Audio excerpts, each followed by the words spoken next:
Hello everybody, today another installment in this year's edition of Bargain Winter Wonders. In my first video we featured a £500 Honda CR-V.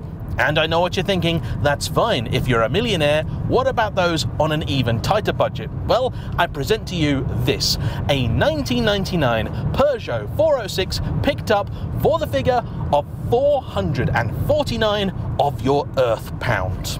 But was it worth it? Well, let's find out.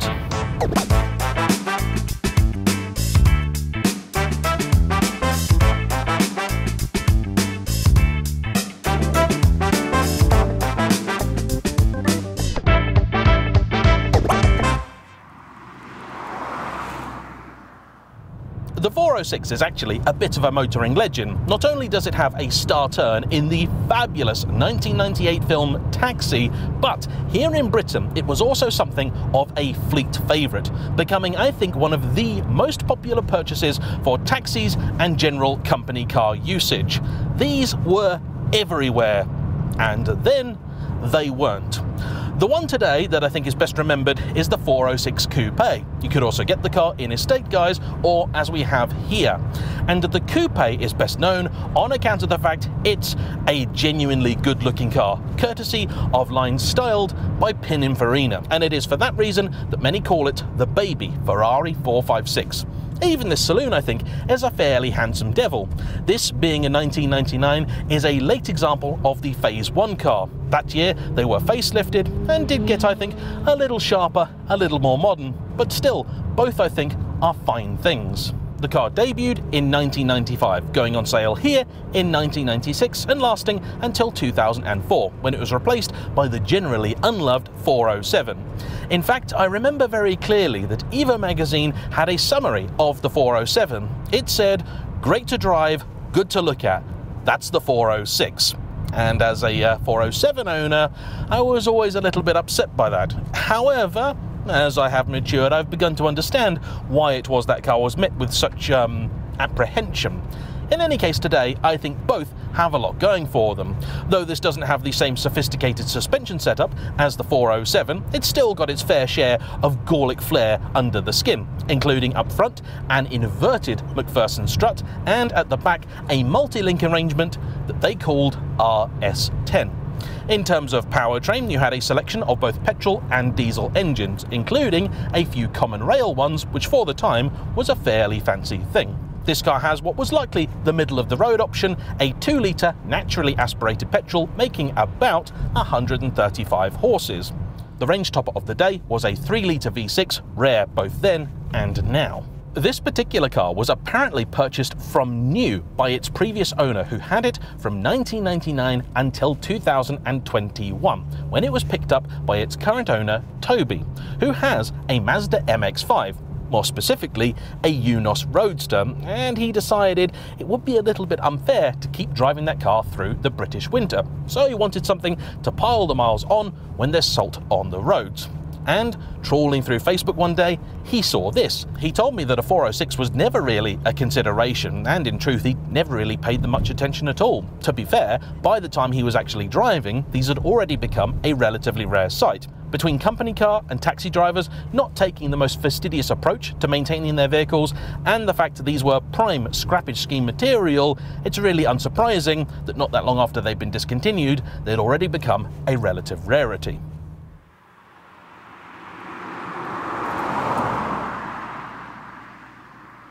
I would love to be able to tell you a little bit more about this car, but even finding out basics like the suspension layout and the power figure proved a little more difficult than I'd expected it to be.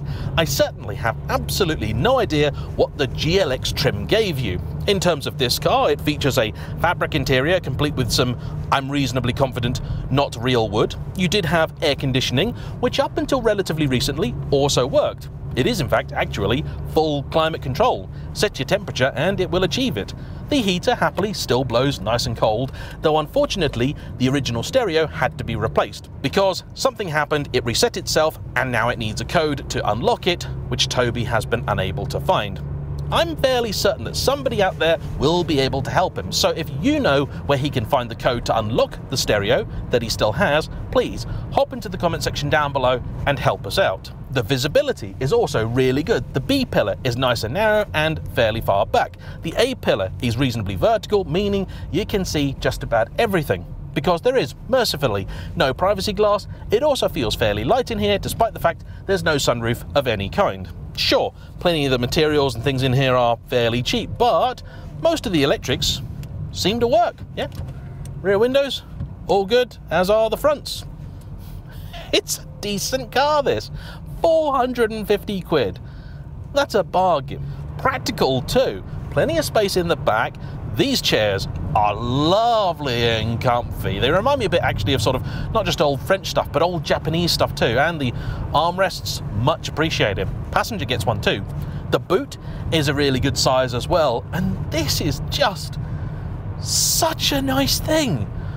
Oh, I know I'm going to be hitting Auto Trader later looking at a 406 Coupe. And if you do the same, don't forget to use CarVertical, the super-powered super search that cross-references a number of databases to give you all the information you want to know on any potential used car purchase, from things like a past life as a taxi, which you definitely want to know about with one of these, to outstanding finance, unlikely, and then crash damage and potential mileage discrepancies. Something is definitely rattling about in the back, but I don't think CarVertical can help you with that. They will, however, give you 10% off if you use my discount code JAYEMM, and all you need is just 60 seconds plus a registration or VIN. So, if you're going to buy a car, use CarVertical, and I definitely recommend you consider one of these because they're a riot.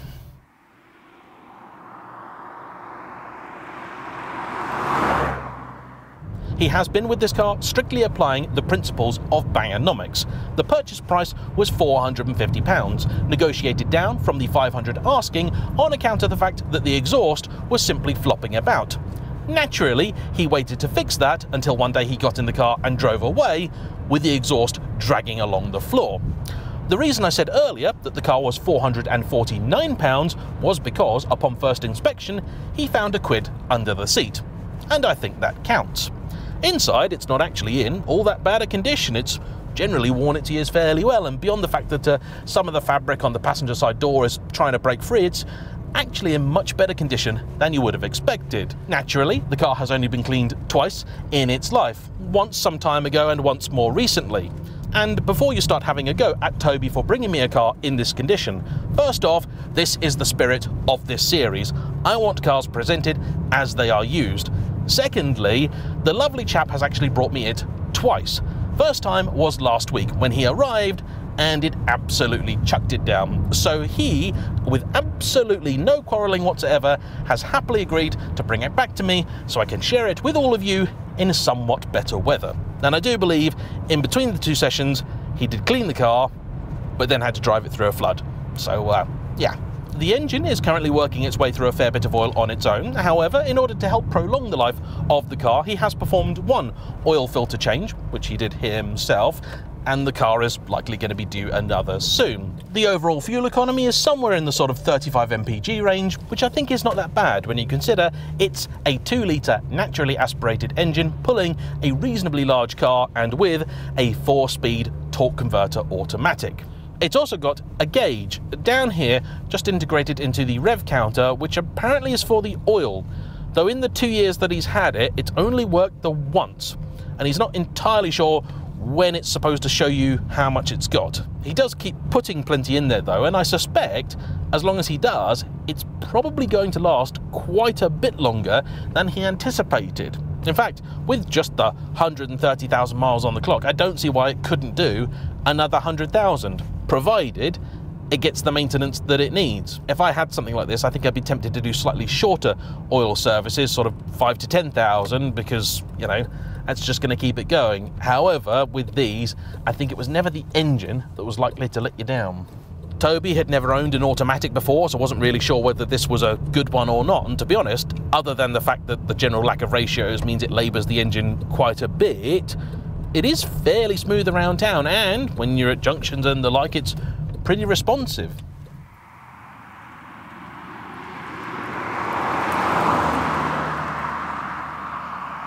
And now we appear to have the road to ourselves, I suppose I should put that in sport mode and see what the car's like when you want to have a little bit of fun. I am slightly worried about doing that because amongst this car's many quirks, including the taped-on wing mirror glass here, the Dad's Taxi sticker still in the back, is the fact that the buttons that control the gearbox apparently sometimes give you an electric shock. Okay, no, that was fine. Yeah, that was fine. Although, did it do anything? I don't know if it... Yes, sport mode has been engaged and it's not really done anything. So, right, give it a moment and we'll give it some beans.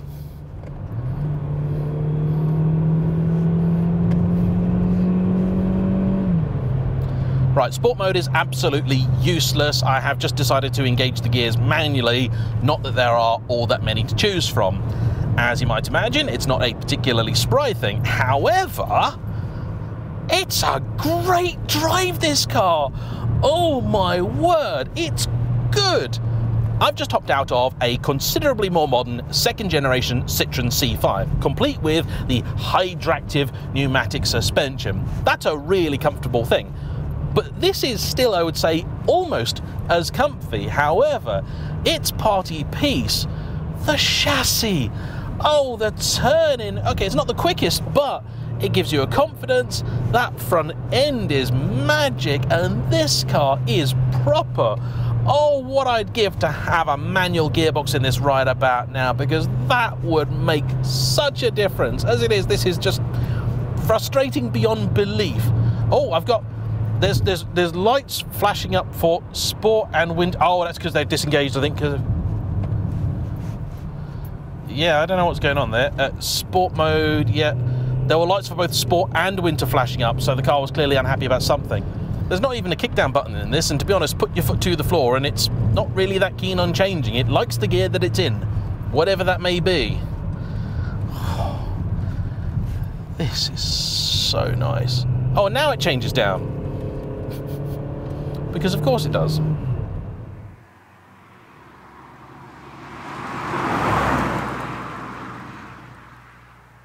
Even with these Roadhawk tyres on, it's actually gripping pretty well, to be honest. And yeah, though it's not the most tactile of steering, it's got a lovely weight to it. Yes, there's the limit. There's the limit. It feels brilliant, this car. I'm not really even doing the speed limit, but it's fabulous, right? Sport mode off, it just feels cruel revving it as hard as I am. Oh yeah, not a slick change that. But this is great. The thing about this car, and one of the reasons that I love stuff like this, is because Toby bought it as just a thing. He bought it as a cheap way to do the miles in winter and hopefully preserve his beloved Unos. However, he's found himself falling for this, and I can see absolutely why. This is another car that shows you just how good a regular, ordinary car used to be 20 years ago if you were a keen driver. It does all the things you really need of a car. I mean, if you want modern stereo and all that sort of stuff, you can just put one in. But it's got feel, it's got feedback, it's got interaction, it's got a bit of va-va-voom. Yes, I know that wasn't their tagline, but still, it's got it. I do love the tape on the mirror here. It does just make me chuckle every time I see it. In the couple of years since Toby picked this up, car prices across the board have risen. However, the 406 remains a relative bargain.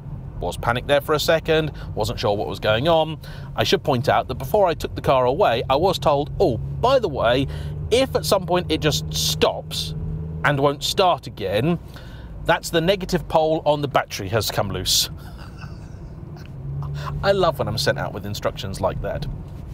In any case, getting one of these now in working running condition for 500 quid is likely to be quite tricky. However, if you are looking for a slightly more presentable example, this one having a few battle scars courtesy of the previous owners, around 1500 quid to maybe 3 grand seems like a good and reasonable starting point. The coupe naturally commands a fair bit more because it's always been the most desirable. This has been a real surprise. Never driven a 406 in my entire life, never really even considered one.